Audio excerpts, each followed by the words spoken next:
He is a global spiritual leader, a scholar, a peacemaker, a writer, and a poet.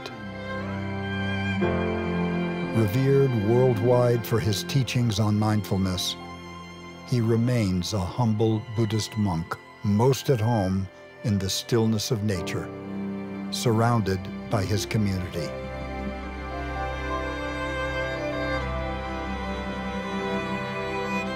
Thich Nhat Hanh has written over 100 books, read by millions worldwide. Martin Luther King publicly nominated him for the Nobel Peace Prize.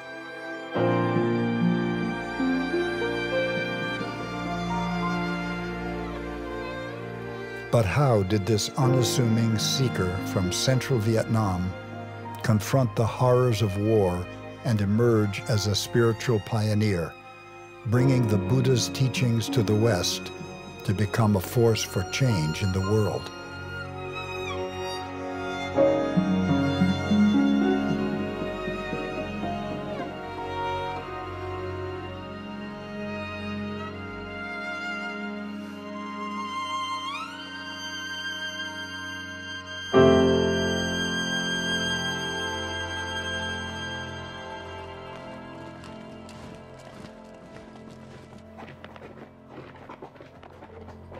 Thich Nhat Hanh was born in central Vietnam in 1926 under French colonial rule.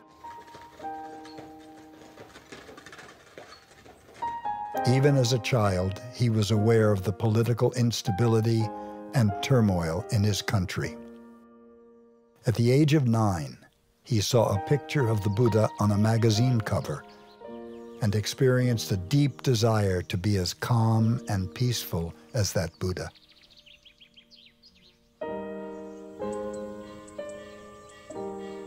When he was 16, he became a novice monk at Tu Hu Temple in the imperial city of Hue. There he began Zen training and meditation, while also tending buffaloes and working in the rice paddies. He soon mastered classical Chinese and French and devoted himself to the study of ancient Buddhist texts.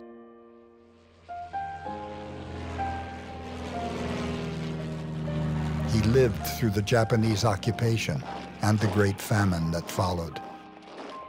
Whilst many of his peers turned to foreign ideologies and violence, he was determined to find another way to liberate his people from suffering. Buddhism was very old when I grew up, and yet I had the belief that if we can renew Buddhism, we can help many people. That is because I had learned in history that there were periods of time that Buddhism was able to help to restore peace. It's my conviction that if Buddhism could do that in the past, it can do that in the present moment if we know how to renew Buddhism, to make it a living tradition again. As a young monk, he took the name Nhat Hanh, meaning one action. Determined to renew Buddhism, he became one of the first monks of his generation to study science, literature, economics, and English. He soon realized that monastics must offer society more than just chants and prayers, and developed a vision for engaged Buddhism. Suppose you are meditating in a meditation hall, and if you hear the bombs falling around, the meditation hall has not been hit by a bomb yet. You are safe. But since you are meditating, you are aware that the bombs are falling and destroying houses and people around the meditation hall. And you know that you cannot just continue to sit in the meditation hall. So you get out of meditation hall in order to help people. And that is called meditation in action.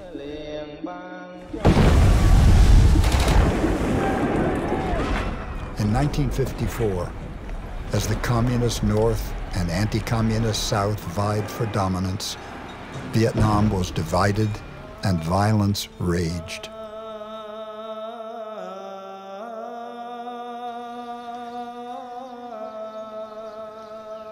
He meditated intensively through this time of grief and despair. Only when he discovered the practice of mindful breathing in an ancient text did he find the key to heal his suffering.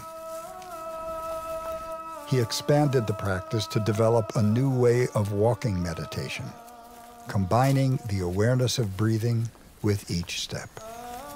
These practical methods for handling painful feelings became central to his life's teaching and have today been taken up by people all over the world.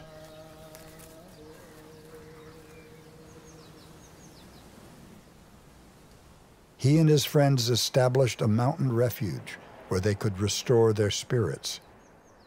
They called it Phuong Boi, fragrant palm leaves. They realized that only by coming together as a community, close to nature, could they resist the oppressive atmosphere of anger and despair and sustain their efforts to renew Buddhism. It was during this time that Thich Nhat Hanh met a young biology student pioneering a new approach to social work in the slums of Saigon. Inspired by his teachings, she went on to become his lifelong collaborator, later receiving the name Sister Chan Kong. After just 4 years, deadly fighting reached Phuong Boi. Thich Nhat Hanh and his friends were forced to abandon their sacred refuge, and their dream evaporated like a cloud.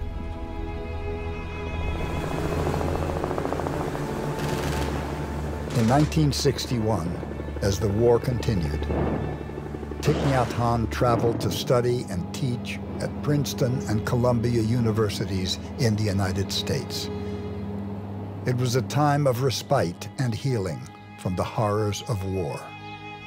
His meditation deepened, and he touched the possibility of true peace, freedom from hatred, fear, and sorrow in the heart of the present moment.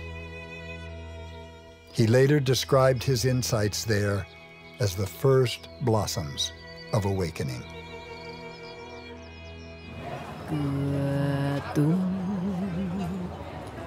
When South Vietnam's oppressive Diem regime was overthrown, Thich Nhat Hanh was called home to help guide the Buddhist peace movement.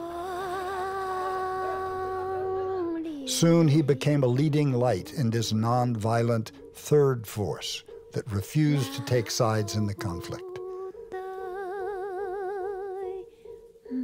He and his colleagues founded a publishing house, a university, and a leading Buddhist journal which printed 50,000 copies every week.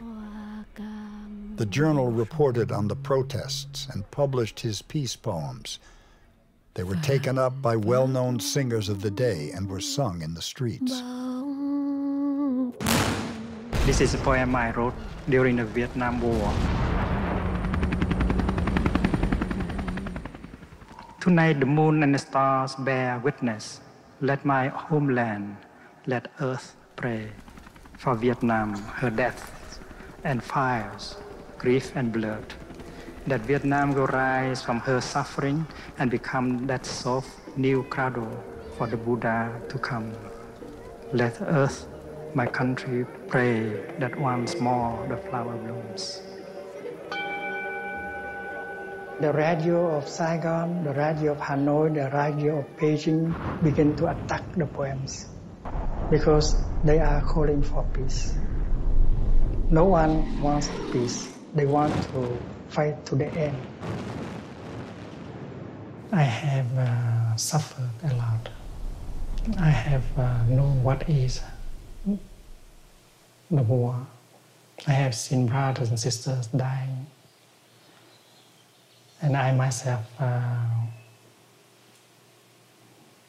escaped death in a very narrow way.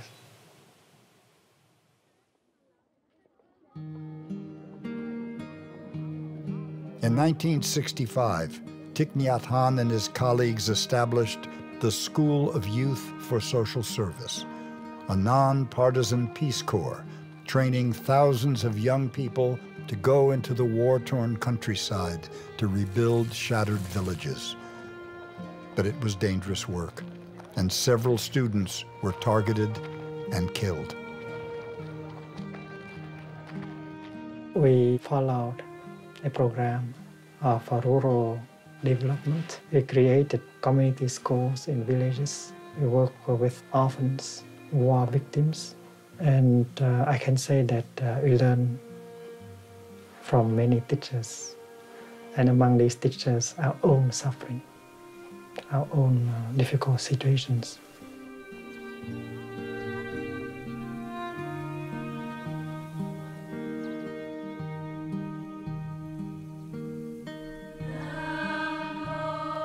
In February 1966, Thich Nhat Hanh created a new Buddhist order. Today, the order has over 3,000 members worldwide. The Order of Interbeing was born as a spiritual resistance movement. And it is based completely on the teaching of the Buddha. And if you read the first mindfulness training, you know that this is the practice of non-attachment to views, freedom from all ideologies. This is a direct answer to the war. The first mindfulness training, aware of the suffering created by fanaticism and intolerance. We are determined not to be idolatrous about or bound to any doctrine, theory, or ideology, even Buddhist ones. This is the lion's roar.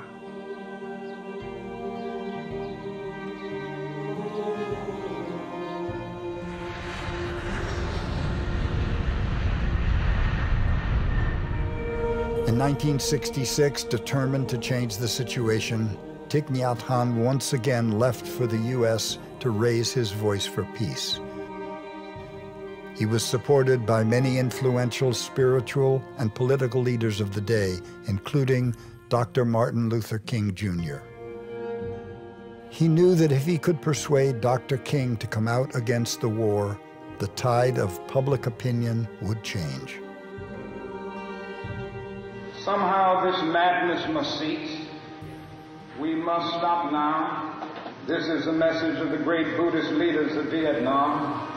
Recently, one of them wrote these words, and I quote, "Each day the war goes on, the hatred increases in the heart of the Vietnamese and in the hearts of those of humanitarian instinct.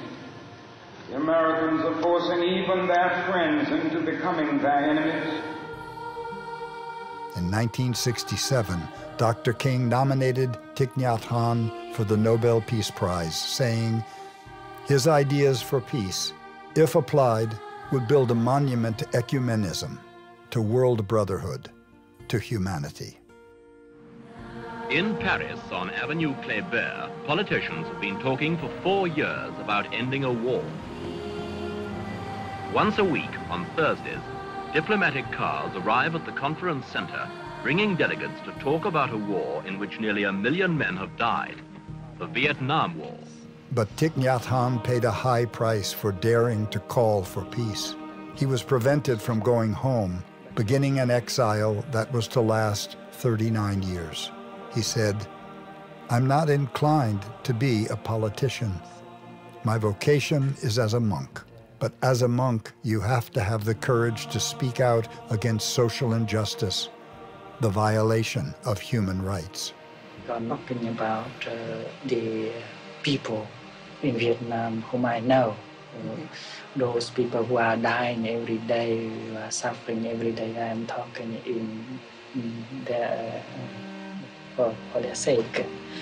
And if you want to ask me the question as what they want the most, is that you stop bombing, you stop the killing, stop the killing. In 1974, he wrote a meditation manual to guide his young social workers back in Vietnam and help them resist burnout in the chaos and tragedy of war. It was the first book to awaken the West to mindfulness, becoming a spiritual classic translated into over 30 languages.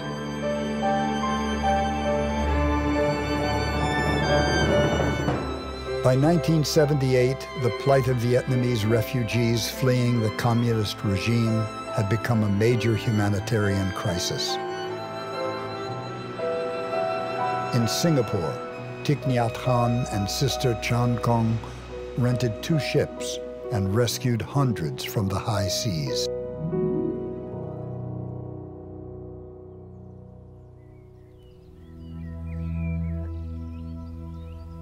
They began looking for a place where they could help Vietnamese refugees heal from the ordeals of war and exile. They found land in the south of France, which they named Plum Village, after planting over 1,000 plum trees in the fertile ground. Word spread that Plum Village was a place to deepen meditation practice and receive the Zen master's direct guidance. Intellectuals, artists, social workers, and activists traveled there from around the world. He led retreats in America and Europe and nurtured many of today's leading mindfulness teachers, pioneering a new way of communicating Buddhist teachings. You walk, you do it as if you are the happiest person in the world. And if you can do that, you succeed in walking meditation.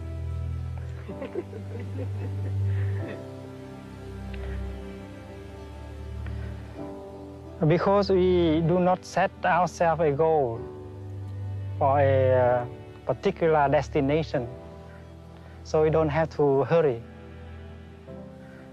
Because there is nothing there for us to get. Therefore, walking is not a means, but an end by itself.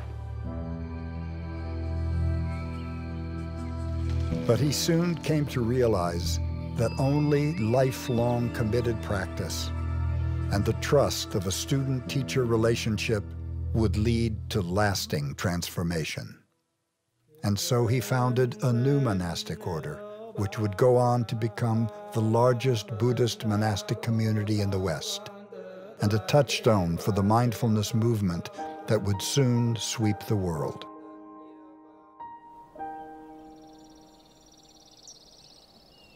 Responding to the growing demand for his teaching and practice, by the early 2000s, the Zen master had established monasteries in Southern California and New York State. These were followed by centers in Vietnam, Mississippi, Paris, and Germany, and later in Hong Kong, Thailand, and Australia. He saw that in order to transform violence and fanaticism around the world, we would need to come together as brothers and sisters in the human family and learn the art of cultivating peace. He understood the potential for collective meditation practice to help transform the alienation and loneliness of the modern world. His retreats grew from groups of tens of people to international gatherings of thousands.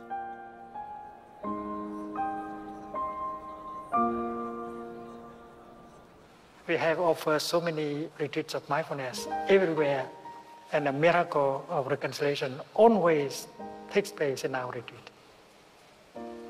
We learn how to listen to our own suffering. We learn how to look at the suffering of the other person. We suffer less after 4 days of practice. After 39 years of exile, Thich Nhat Hanh was finally given permission to return to his homeland. Over the course of 3 visits, he led thousands of people in mindfulness retreats and ceremonies of healing to transform the suffering of the millions who died on both sides of the war. He established Bat Nya Monastery, where his teaching became a beacon for a whole generation. But the growth of his popularity sparked fear. After 4 years, the government closed the monastery and forcibly disbanded the 400 young monastics. His students found refuge in Thailand, and Thich Nhat Hanh's influence in Asia continued to grow. He was invited to address crowds of over 10,000 in Hong Kong, Korea, and Taiwan. Despite making no effort to seek renown and declining media interviews, the Zen master's reputation grew rapidly. We learned a lesson taught by the Venerable Thich Nhat Hanh, who said, "In true dialogue, both sides are willing to change." In this way, the very war that had divided us became a source for healing. He was invited to teach at global parliaments, the Vatican, the World Bank headquarters, Google, and to groups of international CEOs. His model for mindfulness in education is now being practiced all over the world. The United Nations chose his code of global ethics, the 5 mindfulness trainings, as the foundation for a non-sectarian ethical path for humanity. The way out is in.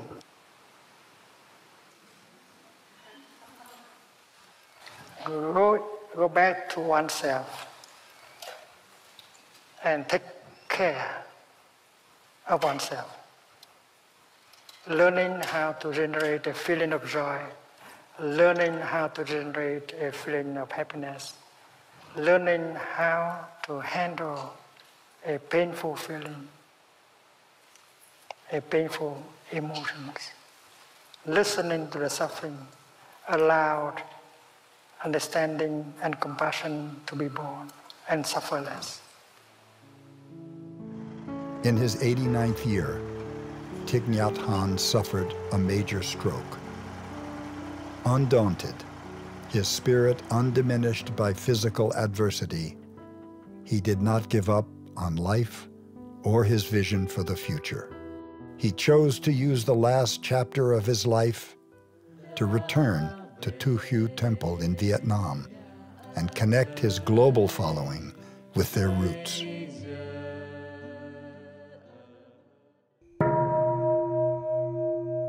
Thich Nhat Hanh's legacy can be seen in the hearts of the millions of people he has touched through his retreats, his books, and his talks. People who have learned to transform their anger, fear, and despair. It's my conviction that we cannot change the world if we are not capable of changing our way of thinking, our consciousness. That is why collective change in our way of thinking, our way of seeing things is very crucial. And all of us can help promote that. Our task is to come together and try to produce that kind of collective awakening. He has shown that by forming communities of resistance, we can live more simply and happily, counteracting consumerism and individualism, and that it is possible to make the 21st century a century of community and solidarity, of brotherhood and sisterhood. And there are many ways in order to bring about that kind of collective awakening and change. And that is why to learn to change our way of daily life so that there is more mindfulness, more peace, more love is very urgent. And we can do that beginning now, today.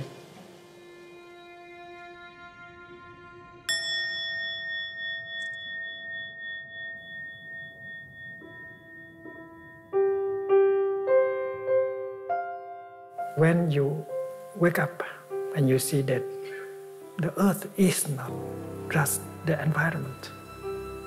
The earth is in you. You are the earth.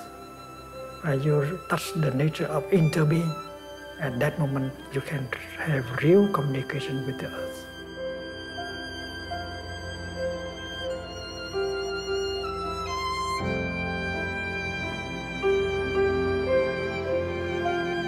We know that many civilizations in the past have vanished, and this civilization of ours can vanish also.